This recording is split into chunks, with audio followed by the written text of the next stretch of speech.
G'day guys, my name's Dave Tran and welcome to another Guitar Zero to Hero song tutorial.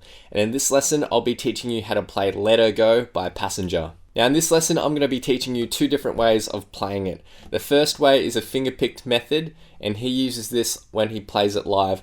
And the second way I'm going to teach you is an easier strummed version. Now this song might seem quite daunting at first when you look at it, but when you really break it down, as you should with any song, it's actually very, very simple. Even with the finger-picking version, there are ways to simplify the intro so that even if you're a beginner, you should be able to pick it up if you practice enough. Now for the basics of this song, you'll need your guitar in standard tuning and you will need a capo on the 7th fret of your guitar. Now if you want to master your chords back to front, then be sure to head over to guitarzerotohero.com to pick up my free guitar ebook. Or if you want to take your guitar to the next level, or you really like finger picking, then be sure to check out Guitar Zero to Hero Premium, which is my complete step-by-step guitar course, which has plenty of fingerstyle guitar tutorials and lessons in theory that you won't find here on YouTube. Now let's start with some finger picking basics. For our picking hand, our thumb will take care of the 6th, 5th, and 4th strings. Our index, middle, and ring finger will take care of the 3rd, 2nd, and 1st strings respectively. And they shouldn't pluck any other strings other than the ones they've been assigned to. Before we get into this tricky finger-picked intro, I do also teach a simplified version of it. So if you're just a beginner, this probably is going to be too hard, so I would skip to that simplified version, which is just later in the video. Let's jump straight into the intro, and we have a lead-in riff here, which is comprised of 4 notes. We have our ring finger on the 3rd fret of the 2nd string. We'll pluck that. Then we'll pluck the open 1st string, back to the 3rd fret of the 2nd string, and then we go down to the 1st fret of the 2nd string. So those 4 notes all together. After the 4-note lead-in, we get into the first half of our intro.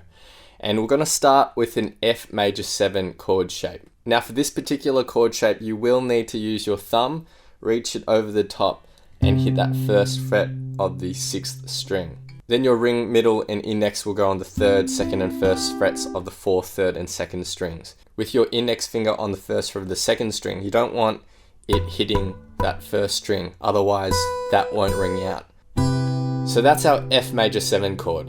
And for this F major 7 chord, let's break it up into 3 different sections. For the first section I've highlighted up here, we're going to start by pinching the 3rd string and the 6th string at the same time. You'll need to have your middle finger lifted up though, because as you pluck, you will hammer on that finger onto the 2nd fret into place, like that. And then we're going to be pinching the 4th and 2nd strings together after that. And so this first section just sounds like this. Moving on to the second section, and we have 4 notes here. We're going to go 6th string, 3rd, 4th, and then 2nd and 1st together. So 4 plucks, like that. And moving on to our 3rd section of this F chord, we have the same 4 plucks, except for that last pluck, we only hit the 2nd string and not the 1st and 2nd together. So the 3rd section, and all together for this F chord shape.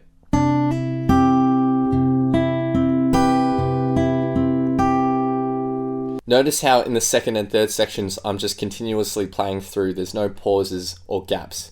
Like that. Now to finish this bar, we're going to go to a G6 chord shape. Now to play that, your middle finger's 3rd fret of the 6th string, your ring finger's 3rd fret of the 2nd string. And again you want to leave that 1st string open so it can ring out. We'll start this section by pinching the 6th and 2nd strings together, then the open 1st string, 2nd string, and then your index finger goes down to the 1st fret of the 2nd string. So this section all together. And the bar in total.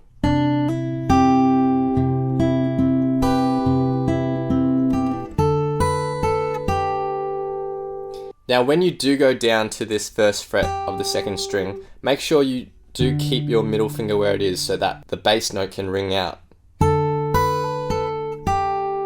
With your index finger already where it is, you're just going to take your middle finger and put on the 2nd fret of the 4th string. Now this is going to form an A minor shape, except we don't have our ring finger down yet because we're going to be hammering this on, similar to what we did with the F major 7. So for the first section of this A minor, it's basically the same as the F. So we're pinching the bass note, which is the 5th string in this case, and the 3rd string together and hammering on to the 2nd fret. And then we're pinching the 4th and 2nd strings together. And then there's a bit of a pause. Like that. Then for the next little section of this A minor, we're hitting the bass note by itself, the 3rd string, and then we're pinching the 4th string, 2nd and 1st together, like that. So you do that with your thumb, middle and ring. And all together for the A minor. And that last note there is held out for a tiny bit. And then we go back to our G6 chord shape like this. For the first chunk, we're going to pinch the 6th and 2nd strings together, hold it out for a tiny bit, and then hit the 4th and 3rd strings. So it'll sound like this. And then for our final chunk of this G6, it's the same as what we had in the previous bar, where we go. So the second bar in total.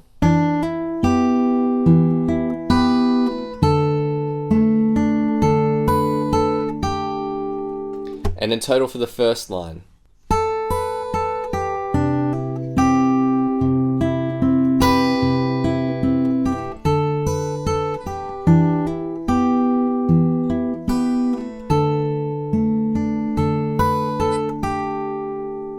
Let's move on to our next line and tab, and we go back to this F major 7 chord. We're starting it in the same way. The second chunk is 6th string, 3rd, 4th, and 2nd. So those 4 notes again.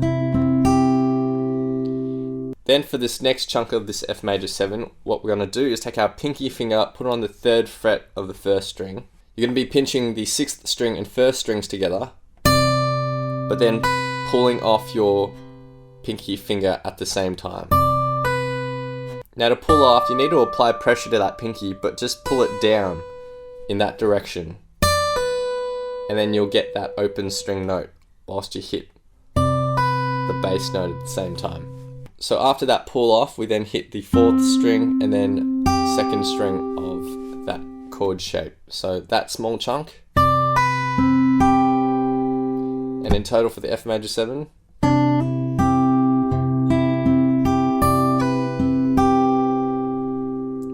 And then we're going to go to a G6 shape, but we're going to hammer on into this position. Your index finger needs to stay exactly where it is on the 1st fret of the 2nd string. Middle finger will go on the 3rd fret of the 6th string.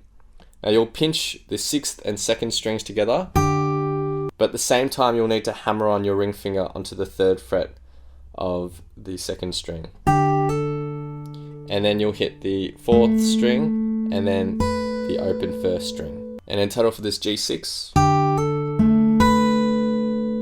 And all together for the 3rd bar.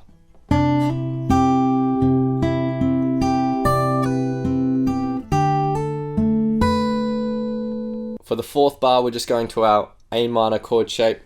No hammer-ons here.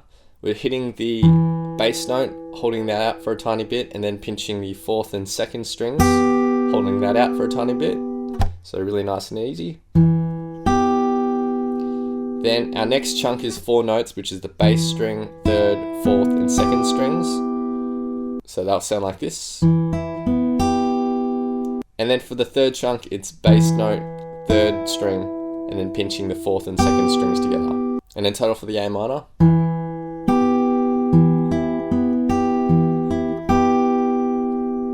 And then we end this bar by just playing that G6 riff that is at the end of the 1st and 2nd bars. And in total for the 4th bar.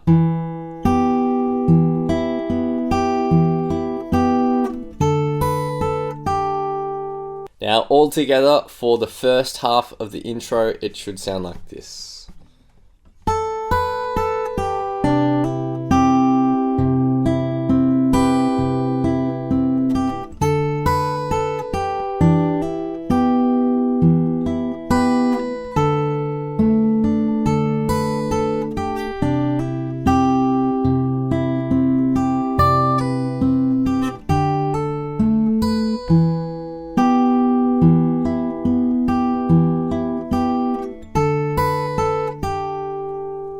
Now the second half of the intro is almost identical to the first half of the intro.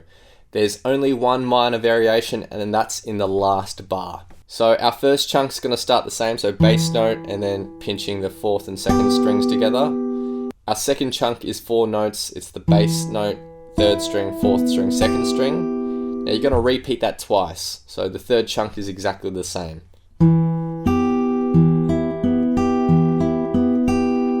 And then to end this second half of the intro, we just take our ring finger, put it on the 3rd fret of the 6th string, so it's a lazy G chord, and then we're plucking the bass note here, open 3rd string, 4th string, and open 2nd string. So the final bar of the second half of this intro will sound like this.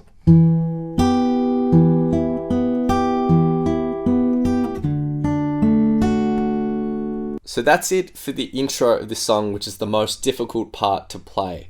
Now I'll be playing this at a slow speed and a faster speed with a metronome, and you'll see a close-up of my picking hand so you can see what I'm doing.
Now, if that fingerpicking intro is too hard for you to play, and I don't blame you because it is a tricky riff, then I'll show you an easier way of fingerpicking this intro. Now, this won't have all the bells and whistles, but it will have the basic chord structure with fingerpicking, so it will still be nice to play. Now, to start this easier intro, we just have an F chord. Now, you can play an F major 7 chord like this with your thumb over the top, or a regular F bar chord. Whilst I'm demonstrating, I'll just be using this thumb F chord shape because it's easier for me to play. Now there's just 2 lines of tab here.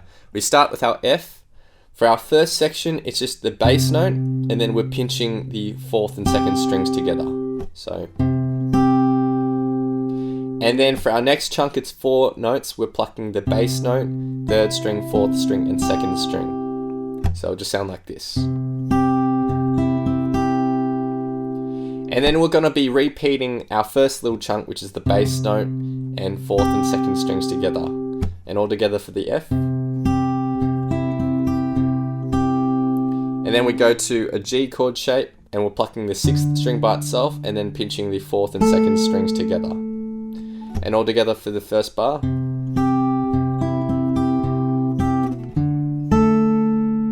Then we go to an A minor chord shape. Now the first part of the picking pattern is exactly the same as what we had for the F. Bass note, 4th and 2nd strings together, and then a 4-note run.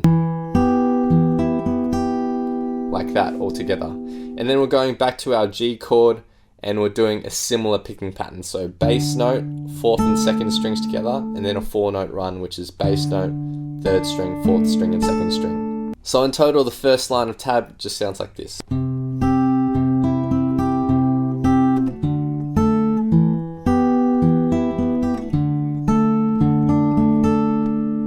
Now the second line of tab is almost identical except for that final bar. For that final bar, we're extending the A minor out a little bit. So we have our first part, which is, and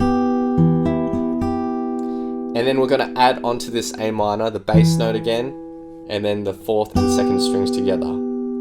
Then when we go back to our G chord shape, it's just the bass note and the 4th and 2nd strings together. So the final bar.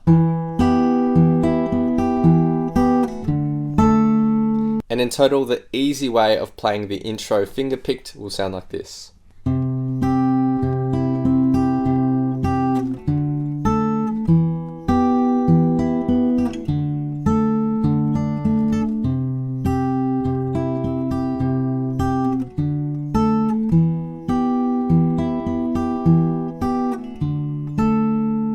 And you just play that through twice for the intro. Okay, so now we're done with the intro, let's get into the chorus. And this is where things start getting easy because there's just one finger picking pattern that we need to learn and then we can just apply it to each chord shape. So let's start with our F major 7 chord shape like this with our thumb. Let's learn the finger picking pattern and then I'll show you the chord progression that needs to be played. So for the typical finger picking pattern in this chorus and also in the verse, it will go like this. We need to play the root note or bass note of whatever chord we're playing. So in this instance, it's the 6th string. And then we'll pinch the 4th and 2nd strings together. So that's the first part. And then the second part of this typical finger picking pattern goes bass note of whatever chord you're playing, 3rd string, 4th string, and 2nd string. And a typical finger picking pattern will just sound like this. And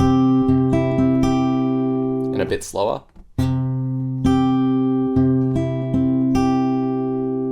Okay, so now that we've got the typical finger picking pattern down, the rest is really easy. For the chorus, we have an F major 7 chord shape, then we go to a C.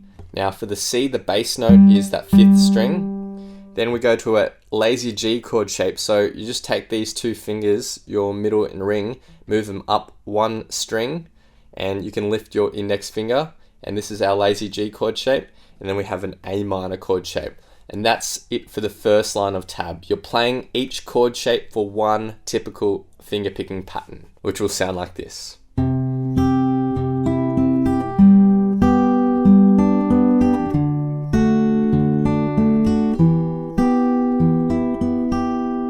Now note that the picking pattern itself remains the same. The only thing that changes are the bass notes depending on what chord you're playing. Now for the second line of tab, it's really easy. F major 7, C chord shape, and G chord shape, but we're playing that for 2 picking patterns. So in total, the chorus finger picked will sound like this.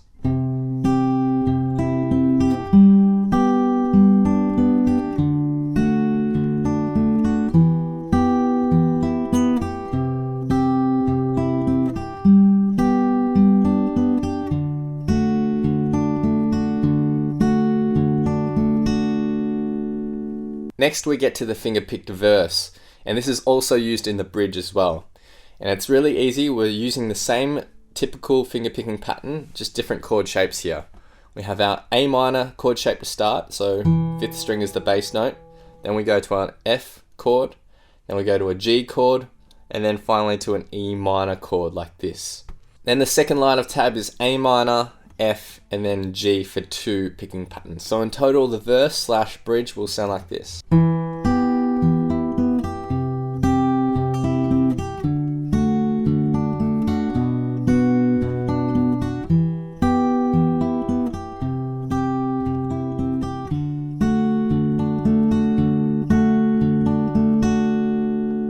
Now note with that F chord, you can play an F bar chord if you want to, but I always play this one just because it's more comfortable for this particular song, personally. The final thing we need to learn for this finger-picked version is the break just after the second chorus. It's basically just the second line of tab from the verse, so A minor, F, and G twice with that typical picking pattern.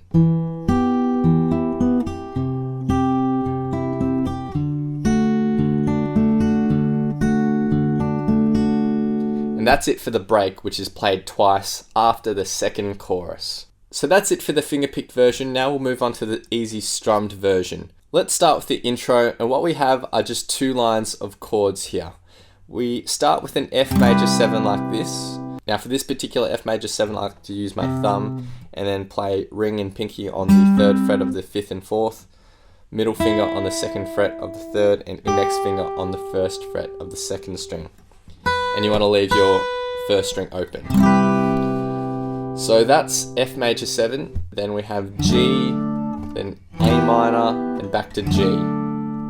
Now both lines of chords are exactly the same. The only thing that differs here are the strumming patterns in each line. Now the first strumming pattern is a little long, but it goes something like this. Down, down, up, down, up, down, up, down, up, down, up. Now up here in the annotations you'll see exactly where you need to change chords. So that strumming pattern is used for this first F to the G. So it'll sound like this. Down, down, up, down, up, down, up, down, up, down, up. Now when we get to our A minor and our G for this first line of chords, they have their own strumming pattern, which is nice and easy. It's a bit shorter. It's just down, down, up, down, up. And you play that once for the A minor and the G. So it goes down, down, up, down, up, down, down, up, down, up. Now for the second line of chords, we're playing that long pattern through twice. In the annotations, you'll see where you need to change each chord as well. And in total for the intro strummed, it will sound like this.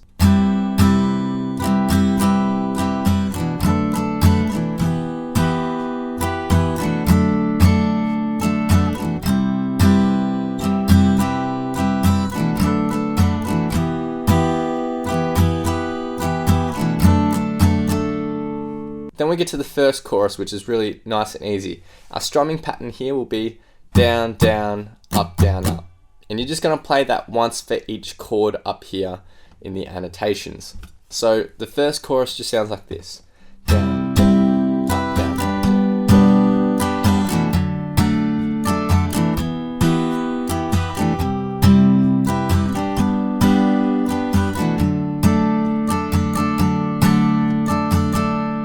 Now you can use that simple strumming pattern for the rest of the song if you want to.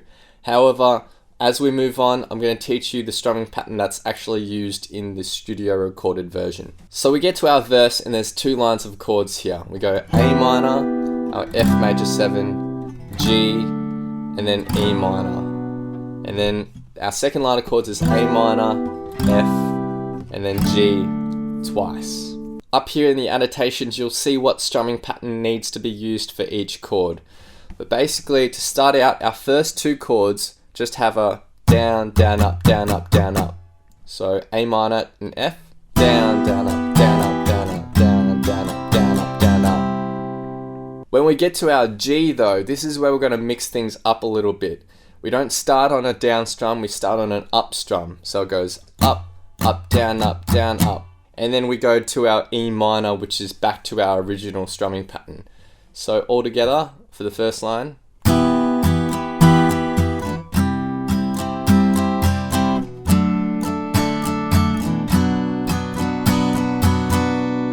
Now when we get to our second line of chords, our A minor and F are the same. But when we go to our G, we're using that same strumming pattern twice that starts on the up strum. So we go.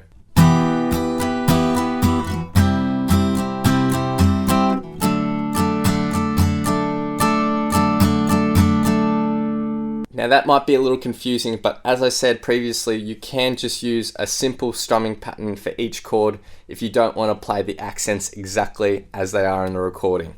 So a simplified version of the verse would just sound like this.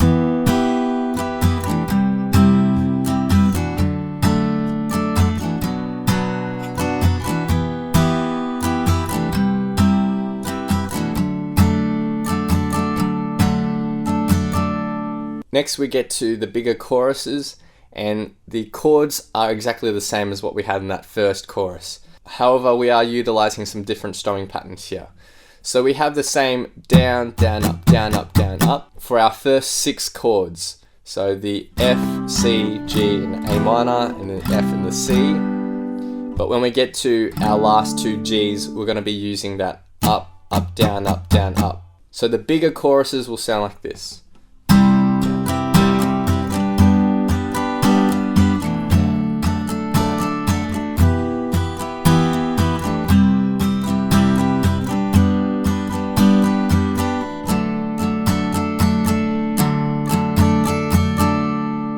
Now the last thing to learn is just the break after the second chorus, and that's the same as the second line of chords for the verse. Now that's it for the strummed version. Just to recap, you can use a really simple strumming pattern, down, down, up, down, up. for all the chords if you wanted to, if you're just playing by yourself. But if you want to play along with the recording and have that same rhythm, then you will need to use some of those more complicated strumming patterns. Now, in the actual recording, there's obviously a combination of fingerpicking at the start and strumming towards the end of the song. But the great thing about this song is that you can mix and match however you like. I've taught you the fingerpicking patterns if you wanted to play the whole song fingerpicked, and I've also taught you the strumming patterns if you want to strum the whole song as well. So now I'll be playing through the studio version in its entirety, and I'll have a vocal track on top for some context. My friend Amanda, who's also a fellow YouTuber, is helping out with vocals here. She's got an amazing voice, so be sure to check out her channel. Link is in the description below. Feel free to play this back as many times as you'd like to practice, play along to, and see how you go.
Hope you guys have enjoyed this tutorial. Be sure to head over to guitarzerotohero.com to pick up my free guitar ebook. Or if you want to take your guitar to the next level and learn more about theory, fingerpicking and fingerstyle, then check out Guitar Zero to Hero Premium, which is my complete step-by-step guitar course, where you'll find content that I don't teach here on YouTube. As always, smash that like button, hit that subscribe button, click the little notification bell as well so that you don't miss out on my updates. Please leave your thoughts, comments, questions, and requests down below, and I'll see you guys next time on Guitar Zero to Hero. Cheers.